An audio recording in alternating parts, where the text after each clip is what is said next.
Arpen Basu, the Montreal Canadiens writer for The Athletic, had an exclusive interview with co-director of scouting Nick Bobrov. And what Nick Bobrov said about the Habs situation will probably surprise you, so we're going to be talking about that, plus what he said about David Reinbacher. Also, Filip Zadina cleared waivers, and his contract's going to be terminated.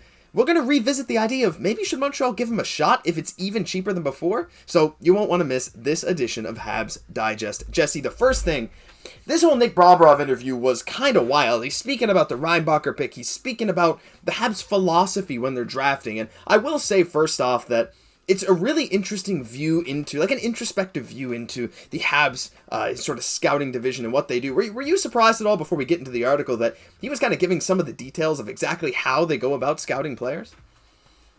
I was, because this is very sensitive information, and you had to feel like maybe he was well aware of kind of the situation to kind of air out why their thought process, why they picked David Reinbacher. But I actually really appreciate this because it's a kind of like a show of respect to the Habs fans, and I feel like it's a part of the new culture of the organization just to be more transparent and really sharing where they want to go and why they're making the decisions that they are. So personally, as a fan, I really, really appreciate this. Yeah, me too. It's an awesome, and again, awesome work by Arpen Basu over at The Athletic. So, yeah, let's just dive into this. And the first thing we're going to talk about, Jesse, is the thing that everyone is talking about right now.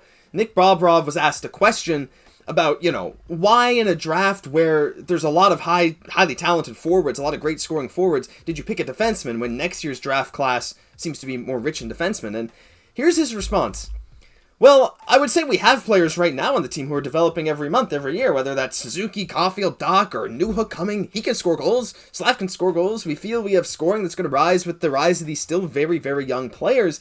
And he said, I would push back against the notion that we have no scoring. And I don't think anyone said no scoring, but, we meant we need another top-end scorer. He said, we have very young players who have always scored, and they're getting better every month. And then, how many 40-goal scorers did Vegas have this year? You start looking at the playoffs, right?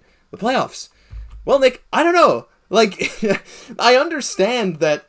I understand your reasoning, your rationale. We'll get into more of the rationale behind the Reinbacher pick in a bit, but the idea that he's pushing back so strongly against the notion that the Habs don't quite have enough top-end scoring is really surprising to me, Jesse, because that has been the Habs' weakness for a while now. They need that kind of 80, 90-point guy on the team, other than Suzuki, who can drive their own line and create more scoring chances, because the Habs just can't seem to score. I don't know. I was really surprised by this take in particular when addressing the Habs scoring. What about you? It's interesting hearing this from Nick Bobrov.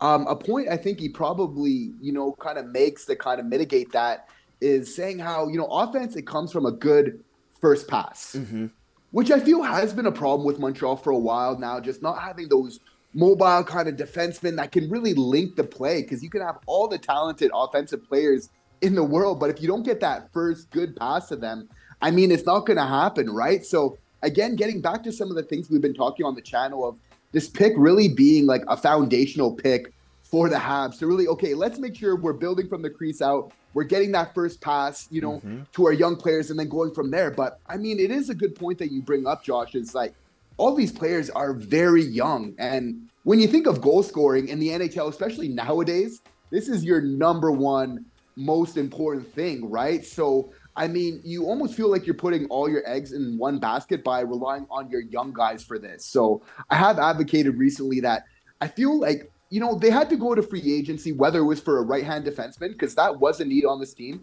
and also for the high-end scoring. So I feel like a really good direction for the Habs would be to get that goal-scoring threat, through free agency, but also somebody who fits the culture of this team as well, and who has a little bit of leadership, right? Because it's the most important thing on your team, you don't want to just rely that to all your young guys. Like, you need established guys, the Pasternaks of the world you really want to rely on, so on to speak.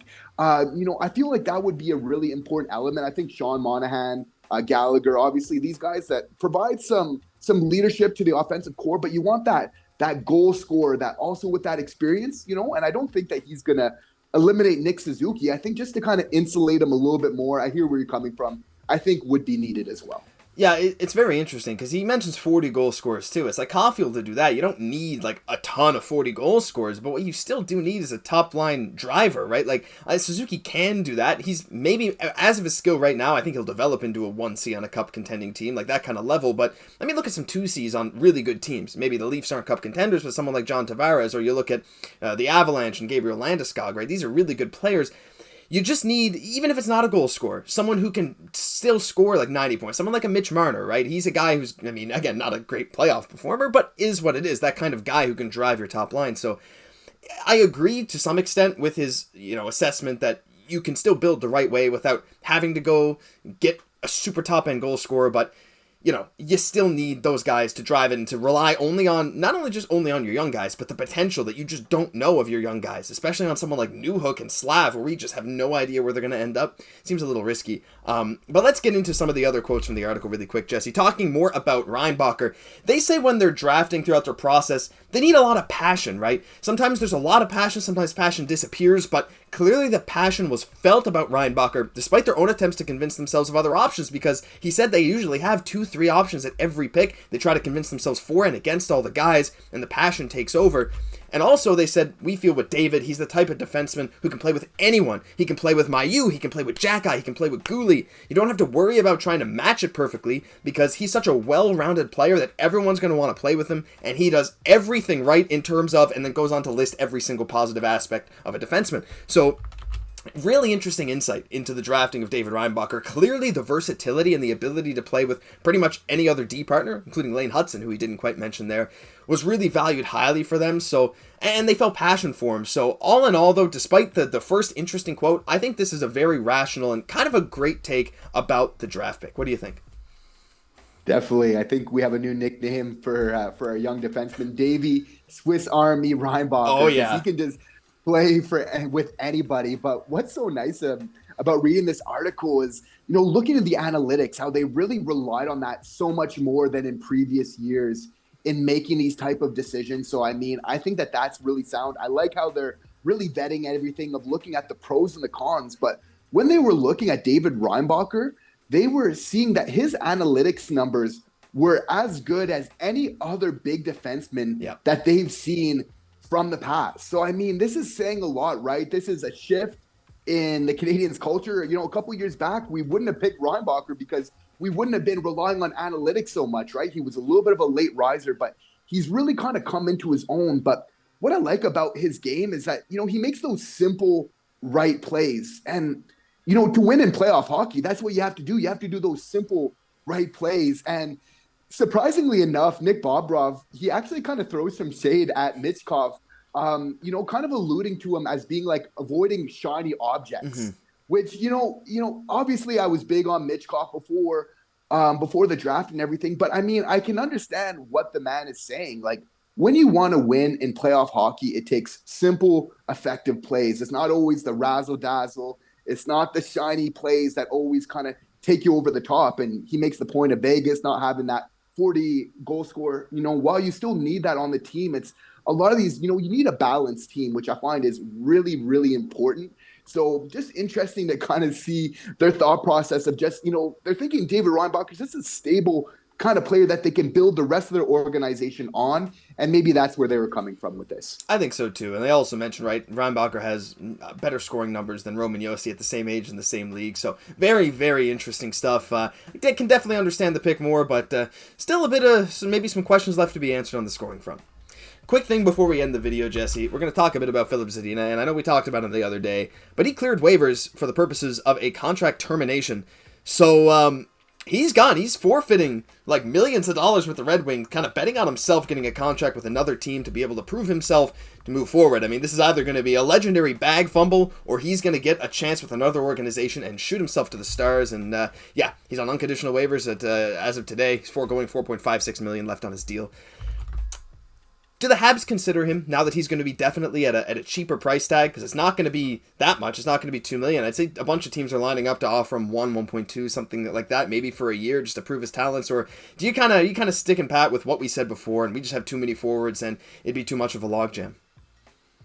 Yeah, well, we do have so many prospects as it is right now. that do need ice time. But I think the biggest issue in all this, again, comes down to culture, right? And when kind of weighing the pros and cons with Filip Zadina, you kind of think back to Shane Wright even, right? Of those salty vibes kind of post-draft where they're making comments or maybe doing something, right, to kind of rub Habs fans the wrong way after they've been kind of passed over.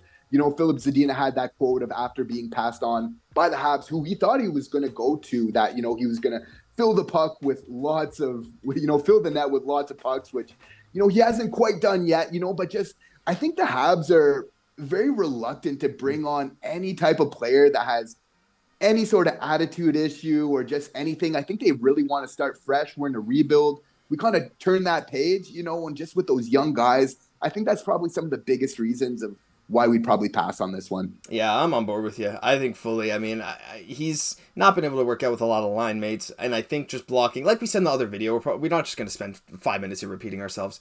Too much of a logjam, too many young guys you'd rather see play, and if you're signing him for that, you're hoping that you can get value back for him, or maybe sign him again long term. And I just feel like the role for him to do that isn't really there in Montreal right now. So I think we're both going to say pass, but it's an interesting thought experiment nonetheless. But that'll do it for this news edition of Habs Digest. If you enjoyed, leave a like, comment, subscribe to the channel. Help us hit 7K subs. We're well on the path. You guys have been supporting our videos like crazy, and we really appreciate it. I'm Josh Gosse for my co-host Jesse Poirier. We'll catch you in the next one.